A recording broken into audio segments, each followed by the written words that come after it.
Okay, in project scope management is the process of defining what work is required and then making sure all of that work and only that work is done. You must remember these important things prior to start your work on project scope management. You must plan in advance how you will determine the scope as well as how you will manage and control scope. Scope must be defined, clear, and formally approved before work starts. Requirements are gathered from all the stakeholders, not just that person who assigned the project. This is a common problem that as a project manager, we always try to keep that person in a loop who appoints us as a project manager to make him or her happy. This is incorrect, inappropriate. You must gather your requirements from all the stakeholders because stakeholders are the people who give you requirements for the project, and you must involve your all stakeholders.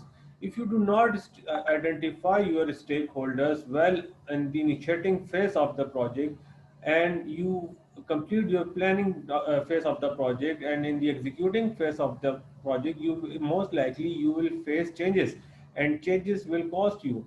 So it's inappropriate if you only try to make that person happy or a loop who appoints you. That is probably the project sponsor. So always remember, as far as the requirements are concerned, requirements are gathered from all the stakeholder, not just that person who assigned the project to you.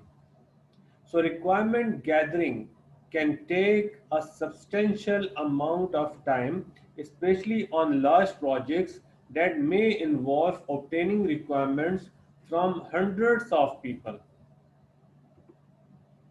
So you must keep in your mind that requirement gathering takes time. So you cannot just run your project and आप इस project को with no time execute करने का नहीं सोच सकते. When you will start your work on gathering requirements from the stakeholder, you must understand that requirement gathering can take substantial amount of time. And when you gather your requirements, you produce two documents: requirement documentation. Whatever you gather from the stakeholder must be recorded in that document. That is called requirement documentation. And whatever you get, you must correlate it with the uh, project objectives of the project. And project objectives, as you know, are given in a project charter. So that document is called requirement traceability matrix. We will discuss these two documents in detail when we will fall in, or when we will start studying collect requirement process of the scope management. Right now, I'm just highlighting these important points prior to start your work in scope management, that requirements must be gathered from all the stakeholders. Requirement gathering can take substantial amount of time. A work breakdown structure used on all projects. So a side benefit of this tool is that you may find additional scope and be able to clarify identified scope when you create the work breakdown structure. What is work breakdown structure? A work breakdown structure is a graphical representation of your project. You gather requirements from the stakeholders. You correlate your requirements with the project objectives and requirement traceability matrix. Based on requirement documentation, you summarize your document, and that is called scope statement. And then we further graphically explain our project scope statement. That graphical representation of our project is called work breakdown structure. So work breakdown structure document must be included in your project as far as scope management is concerned. So while the project is being completed, you must check to make sure you are doing all the work, but only the work included in the project management plan. Gold plating is not allowed. What is gold plating? Doing something extra for your project is not allowed. In so gold plating a project adding extra is not allowed. Any change to scope must be evaluated for its effect on time, cost, risk, quality, resources, and customer satisfaction. So, if you, in the executing phase of the project, if you receive any change from the stakeholder, or if you receive any change as a project manager within the team of your project, so what will you do? Will you address that change instantly and incorporate it? The answer is no. You will receive the change request formally, and then you will evaluate it and will find its impact on time, cost, risk, quality, resources, customer satisfaction. You will forward that change to the change control board, and then the change control board will evaluate that change request, and whatever decision they take, you must communicate that decision with the stakeholder accordingly. So, no changes to scope are allowed without an approved change request. That is the primary responsibility of change control board. Scope changes should not be approved if they relate to work that does not fit within the project charter.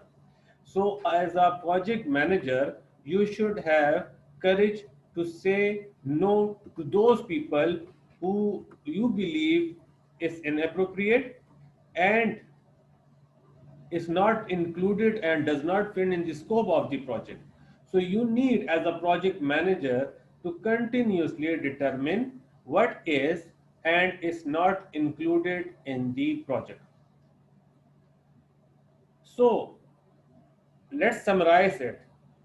We are going to start our project work. Please wait. We are going to start our project work in this scope. You have identified the stakeholders. You have developed stakeholder management strategy. You have prepared project management plan, and you have prepared all management plans document as well. Now you are going to start gathering requirements from the stakeholder, and gathering requirement is a part of scope management. And prior to start your work on scope management, you must understand these things, that you must gather your requirements from all stakeholders, not that person who appoints you. You must remember that requirement gathering can take substantial amount of time. You must understand that you must work on work breakdown structure, and you must do only that work which is a part of project management. This gold plating or adding anything extra is not allowed. Any change to scope must be evaluated first by yourself as a project manager, and then what will you do? Sorry, you will forward that change request to the change control board for its impact, and whatever decision they take, you must communicate that decision with the change control board, with the stakeholder. You need to continuously determine what is and what is not included in the project. So let's discuss what are the product scope and the project scope.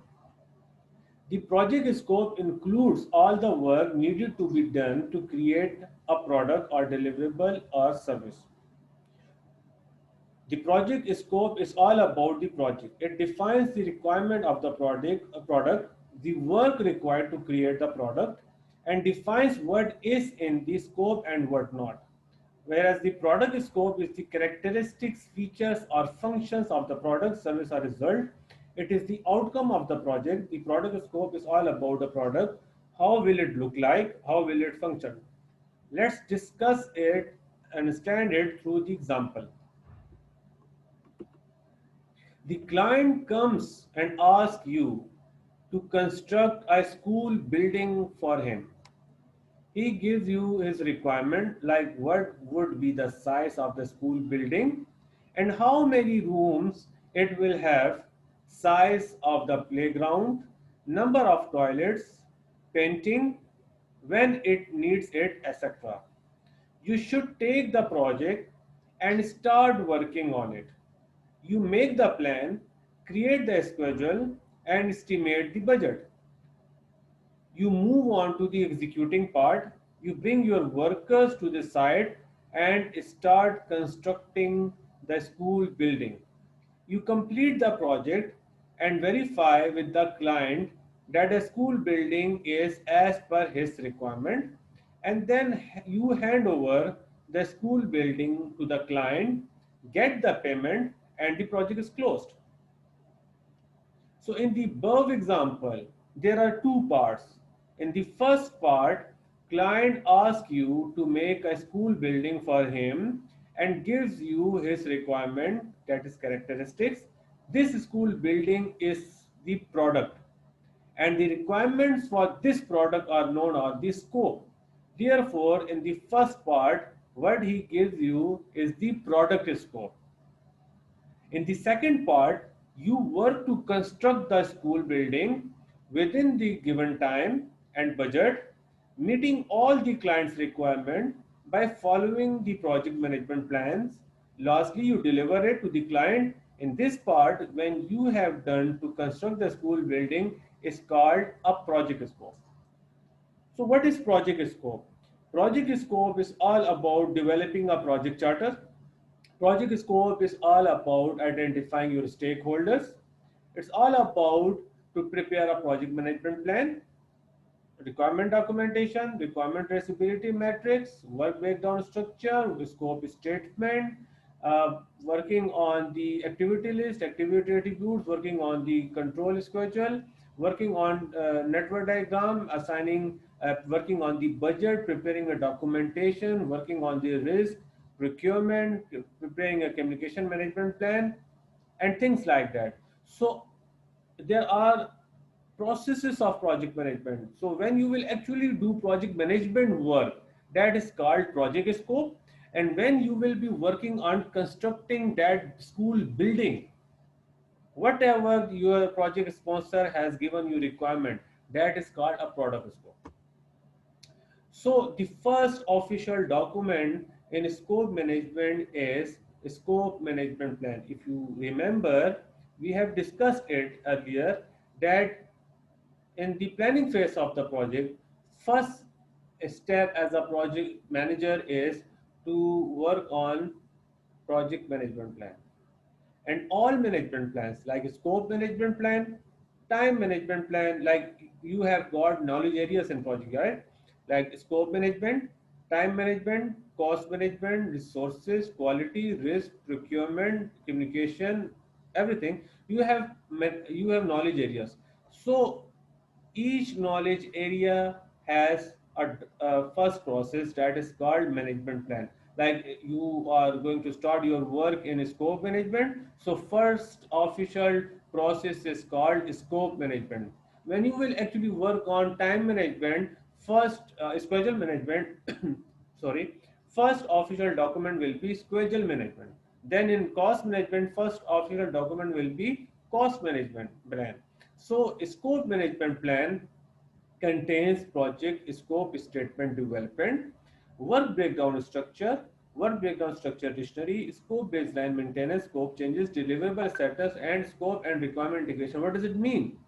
You are going to start your work in scope management knowledge area as a project manager, and obviously you will involve your team members, you will involve your stakeholders of the project. Obviously you will be working with the functional manager, you will be keep posting your project sponsor. So you must develop scope statement development first. What is scope statement development?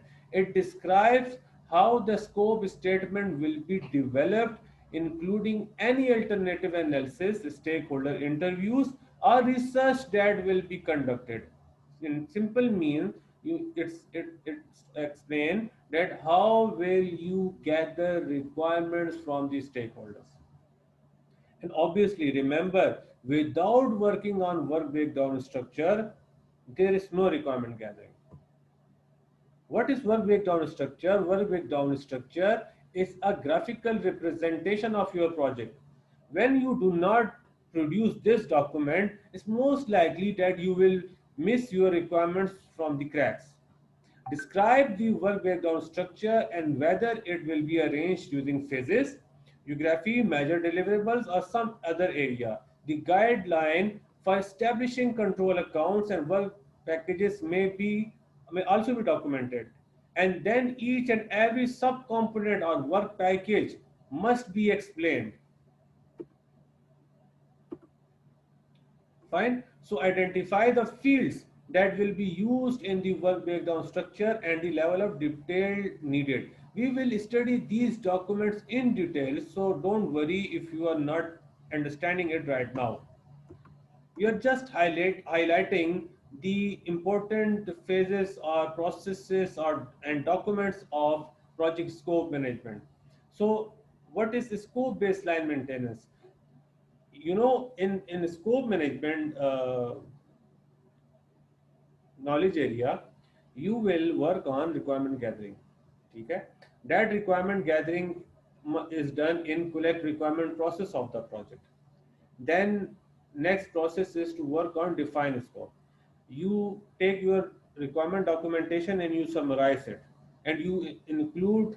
You also talk about explain what is not included in your project. That is a scope statement. So requirement documentation is document number one. Requirement traceability document is document number two.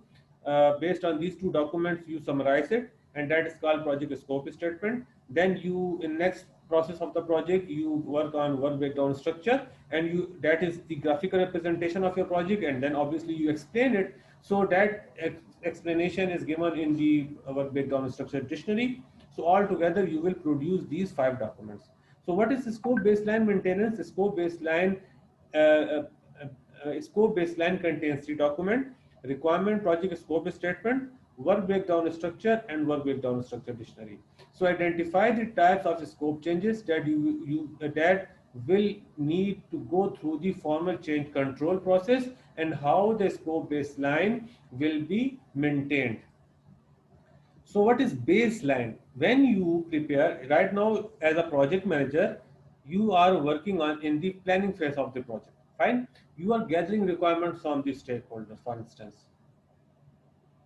When you get formal approval from the sponsor, like you believe that you have identified all your requirements, you believe the project scope statement has been is ready, you believe that the work breakdown structure dictionary and work breakdown structure you develop uh, is completely correct. So you forward these documents to the approving body, probably project sponsor, and when you get formal approval from the project sponsor, that becomes your baseline. Once it is baseline, you cannot make changes directly in it.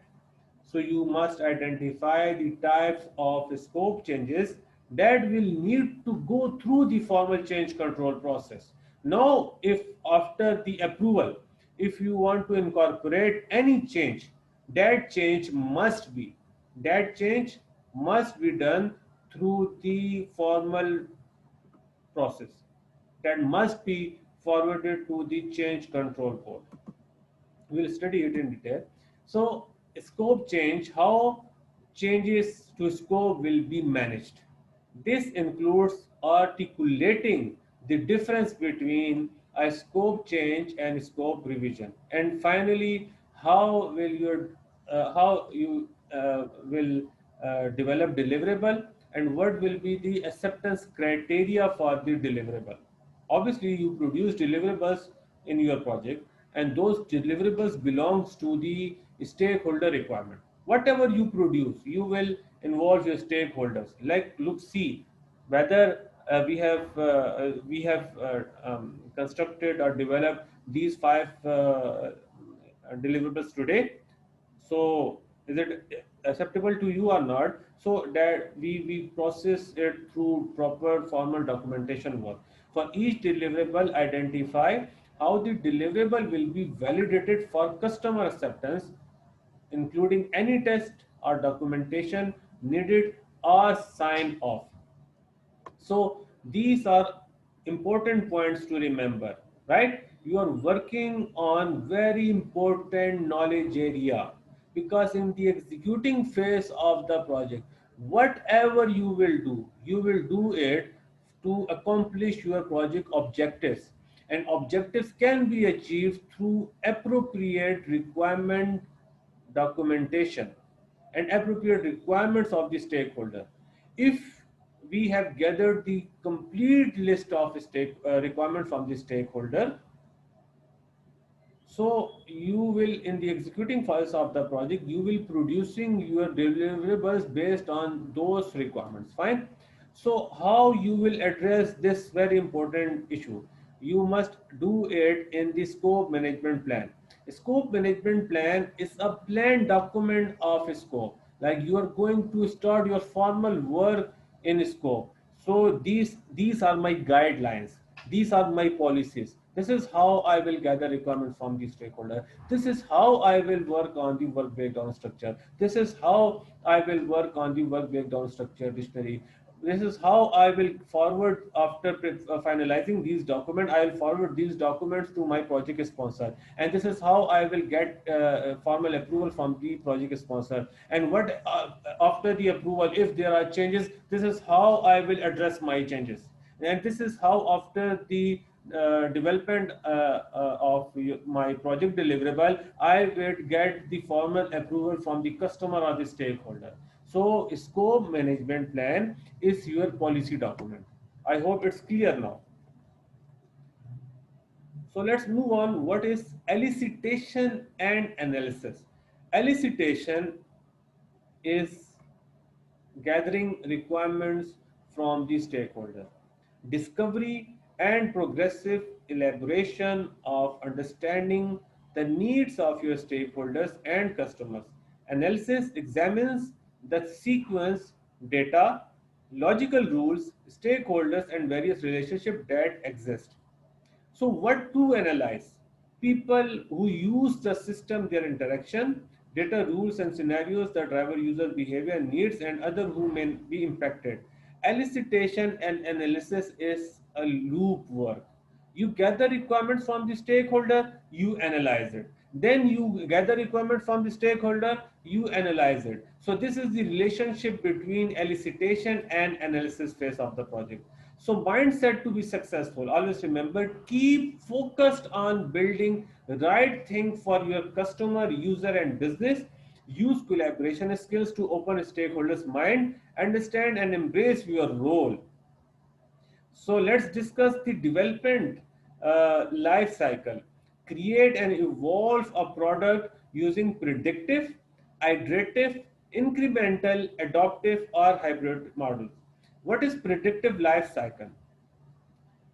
Predictive is also called waterfall model, where you gather your requirements in detail, where you work on time management, where you work on the cost management of the project. Like you first gather the requirements in the planning, like in the initiating phase of the project, you work on the project charter and you identify your stakeholder. In the planning phase of the project, you must first complete your requirement documentation work, like requirement documentation, requirement traceability matrix, project scope statement, project scope, work breakdown structure history, work breakdown structure.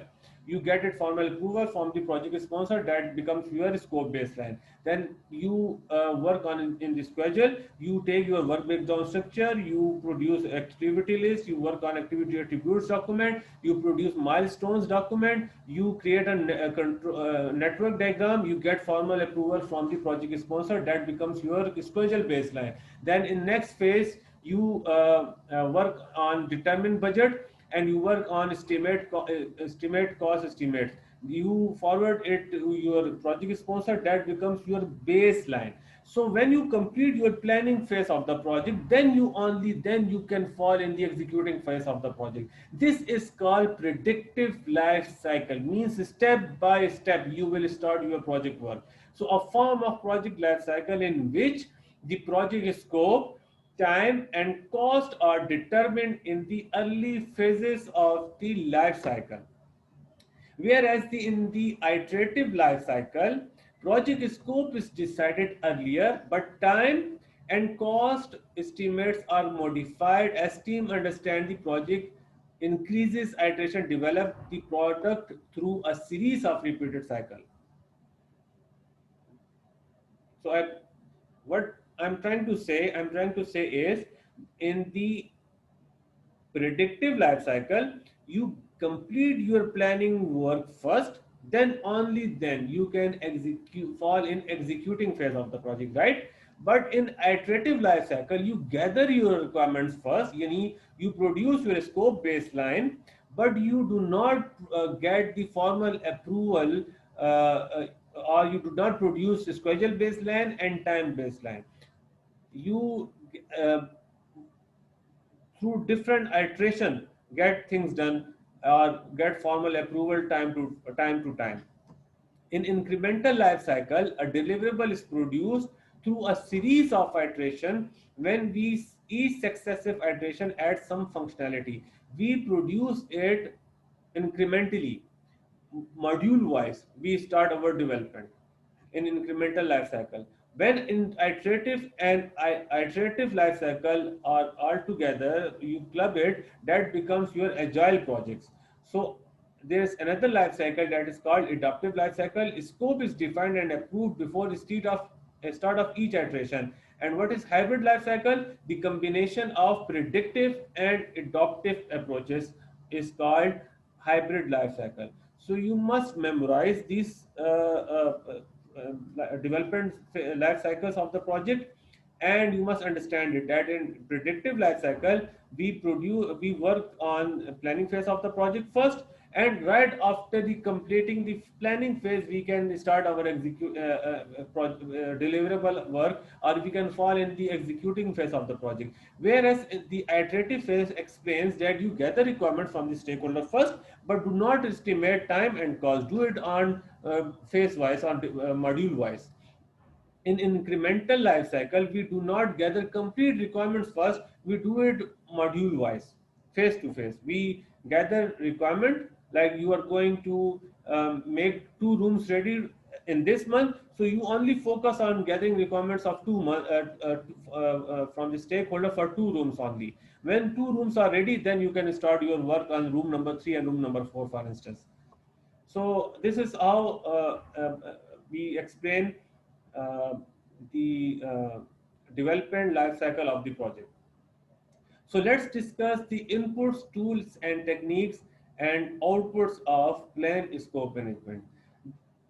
Right now, you are about to formally start your work of gathering requirements from the stakeholder, right? So this is your first step. So you need your project charter. Why do we need project charter? Because project charter contains project objectives. Project charter contains description. Project charter contains justification of the project, and project charter contains high level requirements of the project. It also contains pre-assigned team members of the project. So we need project charter. This time, when we will open the project charter document, we will get the direction, and very importantly, it contains a list of stakeholders, high level stakeholders as well. So we need project charter prior to start our work on scope management, and this is very important document. Without project charter, you cannot start your work in project management. As far as project management plan is concerned, you need quality management plan, project life cycle description, like what development approach you will adopt for the project. And you need enterprise environmental factor and organizational process assets. Enterprise environmental factor and organizational process assets are the common inputs. Enterprise environmental factor is your company culture, the existing system, the way your team members communicate with each other, the way they behave, the way they work together. This is enterprise environmental factor. And your documentation, your methodologies, your policies, these are your organization process assets, right? Tools and techniques, expert judgment, data analysis, and meetings are your skills which you will apply to work on plan scope management. And whereas you produce two document at the end of completing your work in plan scope management, that is scope management plan and requirement management plan.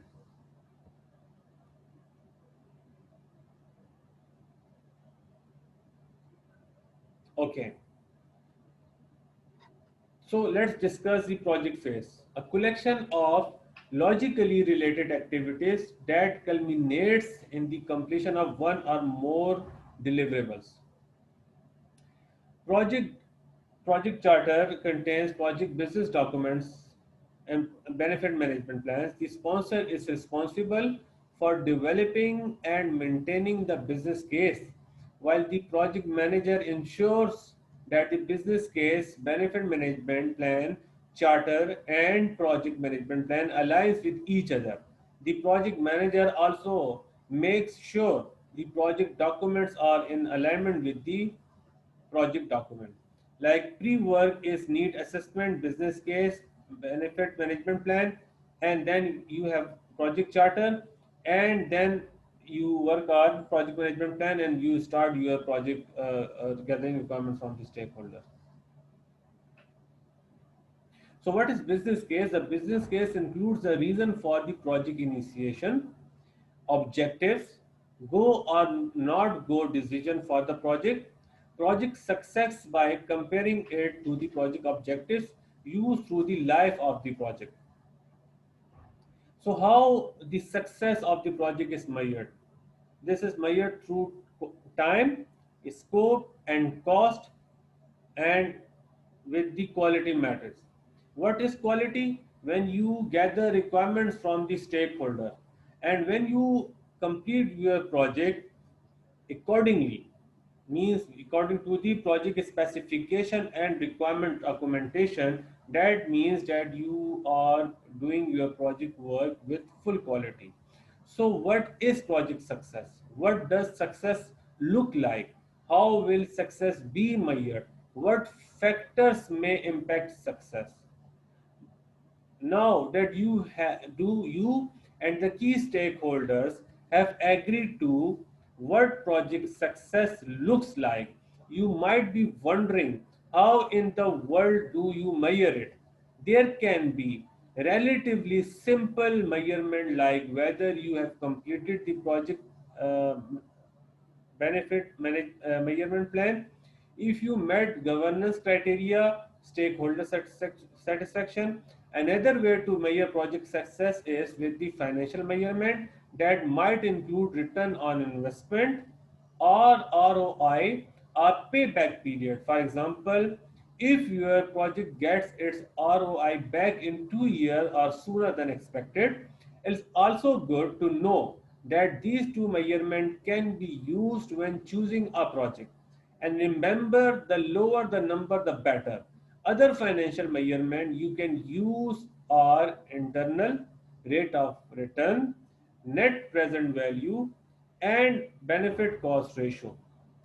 When using these three financial measurements to choose a project, the higher the number, the better. Remember, a project can meet all of its project objectives and success factors and still be unsuccessful.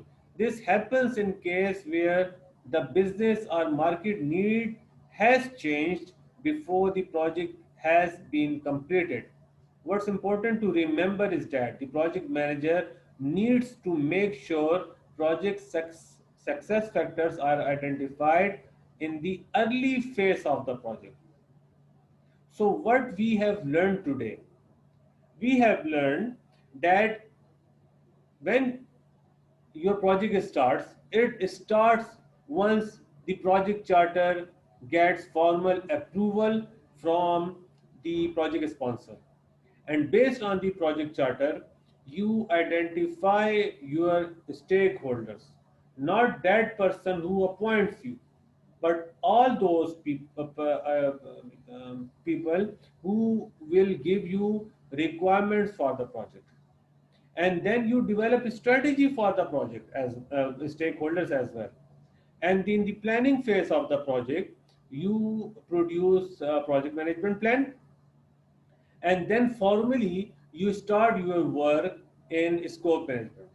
In scope management, you must remember that the requirements must be gathered from all the stakeholders. You must involve your all stakeholders to gather requirements, not that person who appoints you. You must remember and understand that requirement gathering can take substantial amount of time. You must understand that gold plating is not allowed, it is prohibited. No extra work is done, must be done as needed or allowed in the project. So if there's a change in the project, in the executing phase of the project, you must do it through the proper formal system. When in the executing phase of the project, those change when you will catch from the stakeholders must be evaluated. And if you believe as a project manager this requirement, this change is out of the scope of the project, as a project manager, believe me, you should have courage to say no. And if you believe that change is genuine, then you must evaluate its impact on time, cost, quality, customer satisfaction, and risk, and then forward it to change control board. And whatever the decision the department takes, you must communicate it accordingly. And when then finally we have covered the first process of scope management, that is called plan scope management. This is the first official document. And we discussed its inputs, tools and techniques, and outputs. Like in inputs, first document is called project charter. What is project charter? Project charter is the first official document which contains description, justification, high level requirements, list of stakeholders, high level stakeholders, and things like that. So you get direction based on the project charter, and it contains high level requirements as well. Based on those high level requirements, we gather detailed requirement from the stakeholders. Then we discussed project management plan and development life cycle as well. We also talk about the enterprise environmental factor and organizational process assets.